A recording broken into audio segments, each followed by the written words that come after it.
بسم اللہ الرحمن الرحیم۔ السلام علیکم ورحمۃ اللہ وبرکاتہ۔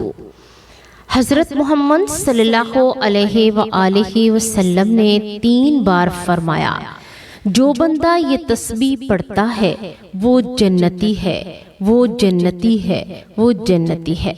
حضور صلی اللہ علیہ وآلہ وسلم فرماتے ہیں، اگر میرا امتی یہ تسبیح پڑھے تو قبر میں سفارش ہوگی، قیامت کے دن شفاعت اور جنت میں میرے ساتھ داخل ہوگا۔ پیارے ناظرین، دنیا کی ہر نعمت، ہر آسائش، ہر خواب اور ہر کوشش کا اصل مقصد اگر کوئی ہے تو وہ اللہ تعالیٰ کی رضا ہے۔ نبی کریم صلی اللہ علیہ وآلہ وسلم کی شفاعت اور جنت کا حصول ہے۔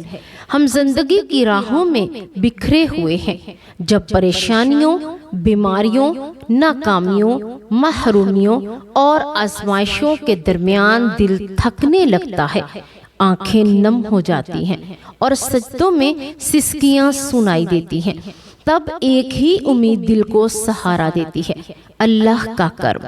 رسول اللہ صلی اللہ علیہ وآلہ وسلم کی محبت اور جنت کا وعدہ ایسے ہی رحمت سے بھرپور ایک خوشخبری ہمیں ملتی ہے۔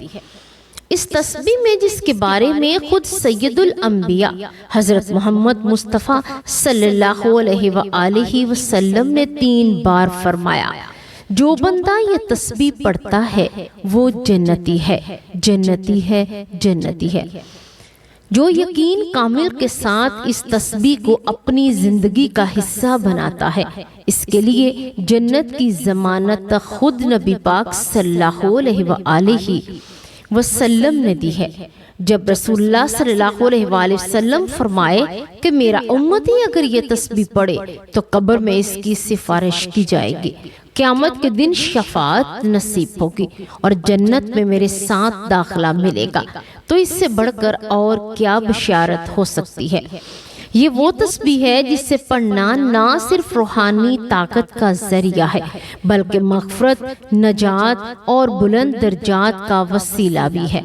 تو پیارے ناظرین، آج میں آپ کو اس بابرکت تسبیح کے بارے میں بتانے جا رہی ہوں، جس کی فضیلت کا بیان نبی پاک صلی اللہ علیہ وآلہ وسلم نے 3 بار دہرایا، اور جس کا تعلق نہ صرف جنت سے ہے بلکہ قیامت کے دن نبی پاک صلی اللہ علیہ وآلہ وسلم کی رفاقت اور سفارش سے بھی ہے۔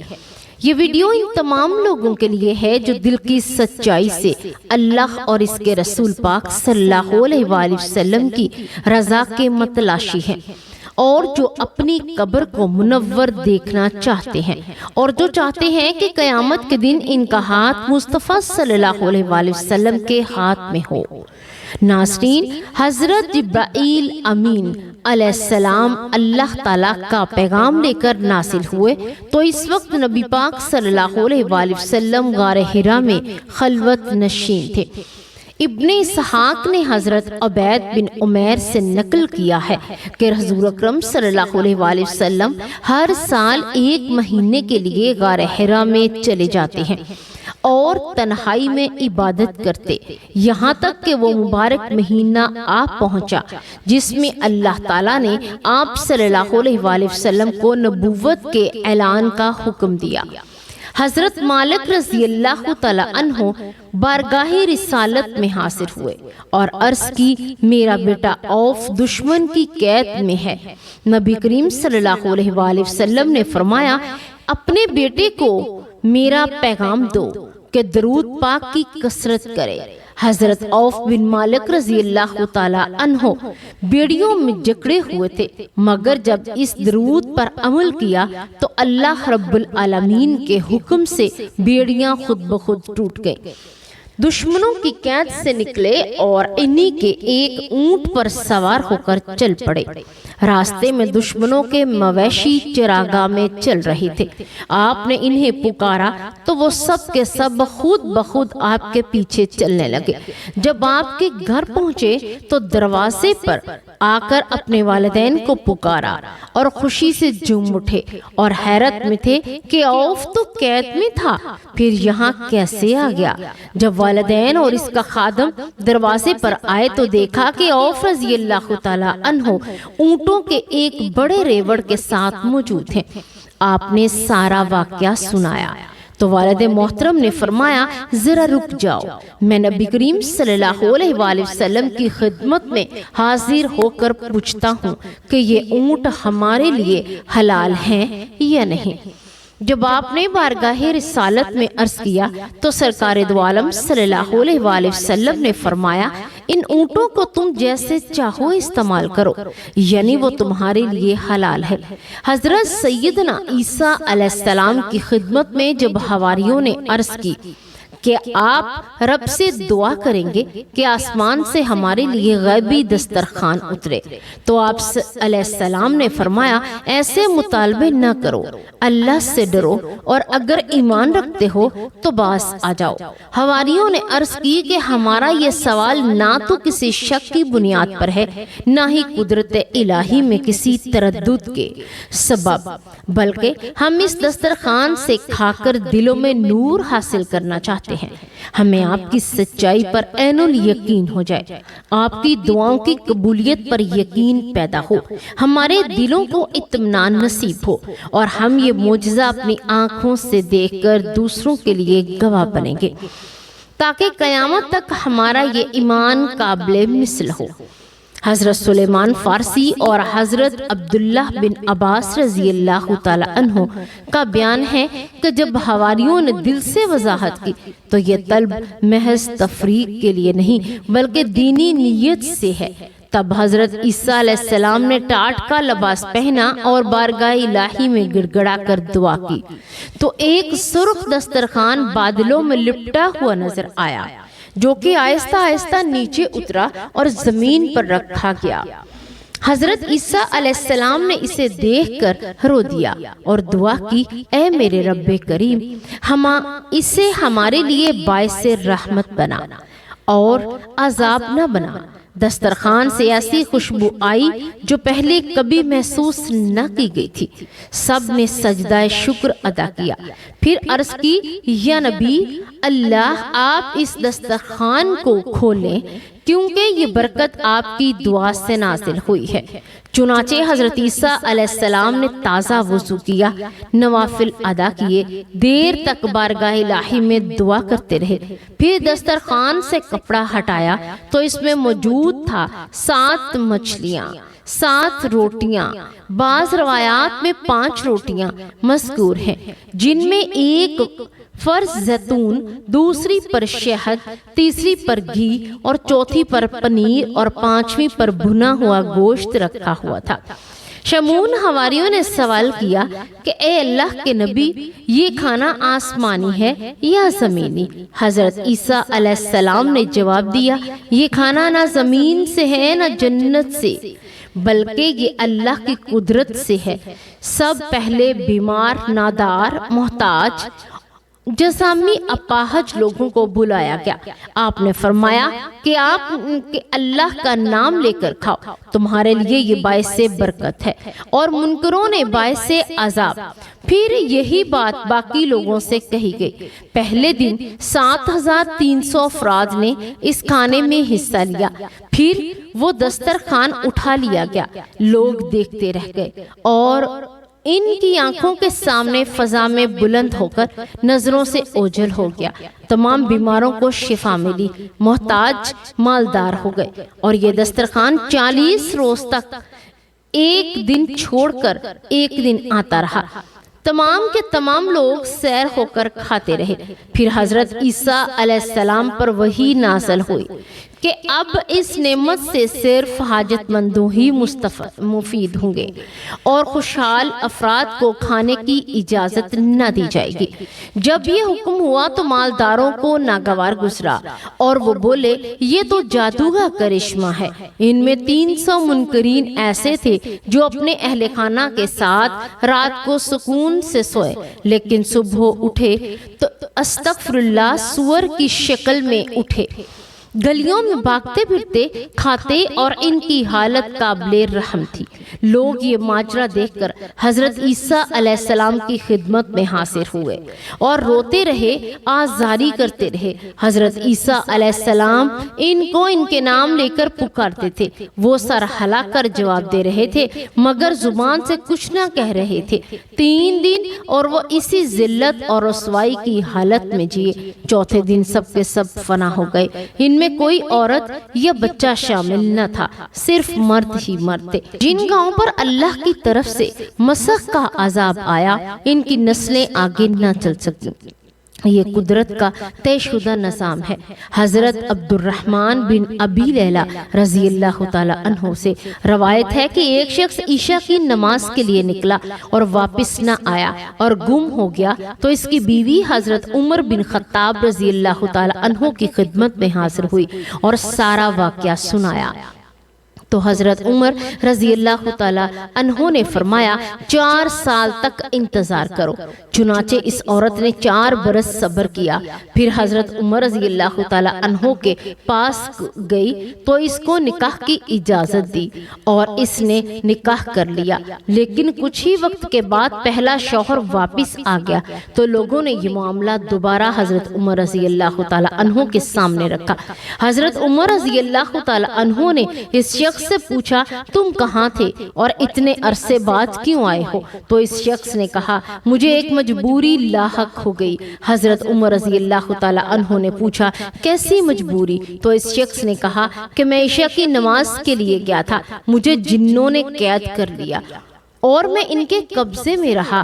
پھر کچھ عرصہ بعد مسلمان جنوں نے ان سے لڑائی کی اور ان پر غالب آ گئے۔ اب قیدیوں کو آزاد کیا، ان قیدیوں میں سے میں بھی شامل تھا۔ انہوں نے مجھ سے پوچھا کہ تم کس دین پر ہو؟ میں نے کہا میں مسلمان ہوں۔ تو انہوں نے کہا تم تو ہمارے بھائی ہو، تمہارا قید میں رہنا ہمارے لیے جائز نہیں، اور ہمیں اختیار دیا کہ چاہو تو یہیں رہو یا واپس چلے جاؤ۔ میں انہیں واپس جانے کو ترجیح دی۔ چنانچہ وہ رات کو انسانی شکل میں ہوتے اور مجھ سے بات کرتے اور دن کو بگھولے کی صورت میں ہوتے اور میں ان کے پیچھے پیچھے چلتا۔ حضرت عمر رضی اللہ تعالیٰ عنہ نے پوچھا تم کھاتے پیتے کیا تھے؟ تو اس نے کہا وہی چیزیں جن پر اللہ کا نام نہ لیا گیا ہو۔ اور پوچھا کہ تم پیتے کیا تھے؟ اس نے کہا وہی رس جن پر اب بھی نشہ پیدا نہ ہوا ہو اور یعنی شراب نہ بنی ہو۔ حضرت عمر رضی اللہ تعالیٰ عنہ نے اس شخص کو اختیار دیا کہ چاہے تو اپنی بیوی کو رکھ لے یا طلاق دے دے۔ پیارے ناظرین، تفسیر الصراط الجنان جلد نمبر 8 صفحہ نمبر 21 پر درود شریف کی بے شمار فضیلتیں بیان کی گئی ہیں۔ وہ دل کو ایمان کی روشنی سے بھرپور کر دیتی ہیں، اور جو شخص نصیب رسول صلی اللہ علیہ وآلہ وسلم پر درود پڑھتا ہے، جو خوش نصیب رسول اللہ صلی اللہ علیہ وآلہ وسلم پر درود بھیجتا ہے، اس پر اللہ پاک کے فرشتے اور خود نبی پاک صلی اللہ علیہ وآلہ وسلم درود بھیجتے ہیں۔ درود شریف خطاؤں کا کفارہ بن جاتا ہے، اعمال کو پاکیزہ کر دیتا ہے، درجات بلند کرتا ہے، گناہوں کی مغفرت کر دی جاتی ہے۔ درود پڑھنے والے کے لیے درود خود استغفار کرتا ہے اور اس کے نامہ اعمال میں اجر و ثواب کا ایک باب لکھا جاتا ہے جو احد پہاڑ کی مانند ہوتا ہے۔ درود شریف میں پڑھنے والے کا اجر پورا پیمانہ عطا ہوتا ہے۔ درود شریف اس بندے کے لیے دنیا آخرت کے تمام امور کے لیے کافی ہو جاتا ہے جو اپنا تمام وظیفہ درود پاک پڑھنے میں خرچ کرتے ہیں۔ درود پاک کی برکت سے مصیبتوں سے نجات مل جاتی ہے۔ خود نبی کریم صلی اللہ علیہ وآلہ وسلم اس کے درود کی گواہی دیتے ہیں اور ان کے لیے شفاعت واجب ہو جاتی ہے۔ درود شریف سے اللہ پاک کی رضا اور رحمت حاصل ہوتی ہے۔ اللہ پاک کی ناراضگی سے امن نہیں ملتا۔ قیامت کے دن عرش کے سائے میں پلڑا بھاری ہوتا ہے اور حوض کوثر پر حاضری کا شرف نصیب ہوتا ہے۔ قیامت کی پیاس سے امان ملتی ہے، جہنم کی آگ سے نجات ملتی ہے، پل صراط پر چلنا آسان ہو جاتا ہے، مرنے سے پہلے جنت کی منزل دکھا دی جاتی ہے، جنت میں کثیر بیویاں ملتی ہیں، درود شریف پڑھنے والے کو غزوات سے بھی زیادہ ثواب ملتا ہے، یہ تنگ دست کی حق میں صدقہ کا مقام بن جاتا ہے۔ درود شریف سراپائے زندگی اور طہارت ہے، اس کے ورد سے مال و دولت میں برکت ہوتی ہے، سو بلکہ اس سے بھی زیادہ حاجت پوری ہوتی ہے۔ یہ ایک عبادت ہے اور اللہ پاک کے نزدیک محبوب ترین اعمال میں سے درود پاک مجالس اور محافل کی زینت ہے، قربت و فکر کو دور کرتا ہے، زندگی کی تنگی کو ختم کر دیتا ہے۔ درود شریف کی برکت سے خیر کے مقامات میسر آتے ہیں اور درود شریف پڑھنے والا قیامت کے دن تمام لوگوں سے زیادہ حضور اقدس صلی اللہ علیہ وآلہ وسلم کے قریب ہو کر درود پڑھے گا۔ تو درود نہ صرف پڑھنے والا بلکہ اس کی اولاد، پوتے اور سب اس لوگ جنہیں ثواب پہنچایا جائے گا فائدہ پاتے ہیں۔ درود شریف کے ذریعے اللہ اور اس کے رسول صلی اللہ علیہ وآلہ وسلم کا قرب حاصل ہوتا ہے۔ یہ درود ایک نور ہے، اس کی برکت سے دشمنوں پر فتح حاصل ہوتی ہے اور نفاق اور دل کا زنگ دور ہوتا ہے۔ درود شریف پڑھنے والے سے لوگ محبت کرنے لگتے ہیں۔ خواہ یا سرور کائنات صلی اللہ علیہ وآلہ وسلم کی زیارت ہوتی ہے۔ درود شریف پڑھنے والا غیبت اور بدگوئی سے محفوظ ہو جاتا ہے۔ درود شریف تمام اعمال سے زیادہ افضل اور برکت والا عمل ہے، دنیا اور آخرت میں بے شمار فائدے پہنچاتا ہے۔ اور یہی نہیں بلکہ نبی کریم صلی اللہ علیہ وآلہ وسلم نے فرمایا، جو شخص مجھ پر ایک بار درود پاک پڑھتا ہے اللہ تعالیٰ اس پر 10 مرتبہ اپنی رحمت نازل فرماتا ہے اور اس کے 10 گناہ مٹا دیے جاتے ہیں، 10 درجات بلند فرما دیے جاتے ہیں۔ اور حدیث پاک میں نبی پاک صلی اللہ علیہ وآلہ وسلم نے فرمایا کہ تم میں سے کسی شخص نے مجھ سے قیامت کے دن سب سے پہلے کون زیادہ قریب ہوگا، جو دنیا میں مجھ پر سب سے زیادہ درود بھیجا کرتا تھا۔ حضور پاک صلی اللہ علیہ وآلہ وسلم نے فرمایا، جو شخص یہ تسبیح پڑھتا ہے وہ جنتی ہے، جنتی ہے، جنتی ہے۔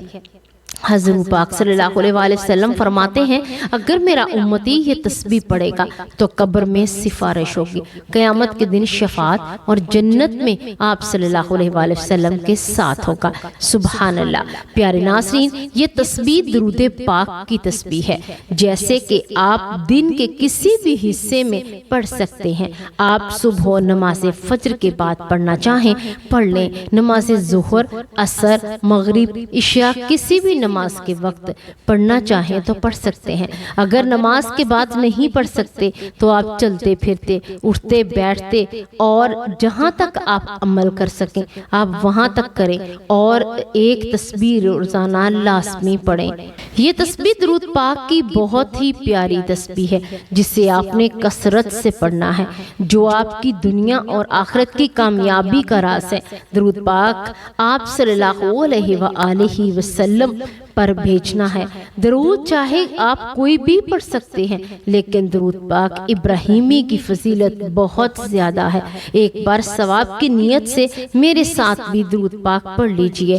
بسم اللہ الرحمن الرحیم، اللہم صلی علی محمد وعلی آل محمد کما صلیت علی ابراہیم وعلی آل ابراہیم انکا حمید مجید۔ اللہم بارک علی محمد و علی آل محمد کما بارکت علی ابراہیم و علی آل ابراہیم انک حمید مجید۔ یہ درود پاک کی تسبیح آپ چلتے پھرتے اٹھتے بیٹھتے جہاں جیسے بھی آپ کو وقت ملے آپ اسے پڑھتے رہنا۔ ایک مقام پر ارشاد فرمایا گیا، جو شخص مجھ پر جمعہ کے دن 100 مرتبہ درود بھیجے گا اللہ تعالیٰ اس کے 100 حاجات کو پورا فرمائیں گے، جن میں سے 70 آخرت کی اور 30 دنیا کی شامل ہوں گی۔ بے شک تمہارا درود مجھ تک پیش کیا جاتا ہے، حضور پاک صلی اللہ علیہ وآلہ وسلم فرماتے ہیں تو صحابہ کرام رضی اللہ تعالی عنہ، کیا آپ کے وصال کے بعد بھی؟ تو آپ نے فرمایا کہ ہاں، بے شک اللہ نے انبیاء کے جسموں کو زمین پر حرام کر دیا، بس ان کے جسم سلامت ہوتے ہیں۔ ایک اور روایت میں آتا ہے کہ جو شخص خلوص دل سے محبت سے مجھ پر درود پاک پڑھتا ہے اللہ تعالیٰ اس پر 10 مرتبہ رحمت نازل فرماتا ہے، اور اس دن فرشتے اس کے لیے مغفرت کی دعا کرتے ہیں۔ ان سب بشارتوں کو سن کر دل یہی چاہتا ہے ہر لمحہ ہر لمحہ ہر لمحہ ہر گھڑی درود پاک کی مٹھاس سے اپنی زبان کو تر رکھیں، تاکہ دنیا کی مصیبتوں سے بھی نجات پالیں اور آخرت کی کامیابیوں سے بھی سرفراز ہو جائیں۔ آخرت میں دعا ہے کہ اللہ تعالی ہمیں ان بندوں میں شامل فرما لے جو دل کی گہرائیوں سے محبت کے ساتھ پیارے آقا صلی اللہ علیہ وآلہ وسلم پر درود پاک کا نذرانہ پیش کرتے ہیں، اور قیامت کے دن انہیں نیک بندوں میں ہمیں شامل کرتے ہوئے انہی کے ساتھ اٹھائے۔ آمین ثم آمین۔ اللہ تبارک و تعالیٰ سے دعا ہے کہ اللہ نیکی کی بات سننے، سمجھنے اور اس پر عمل کرنے کی توفیق عطا فرمائے۔ آمین یا رب العالمین۔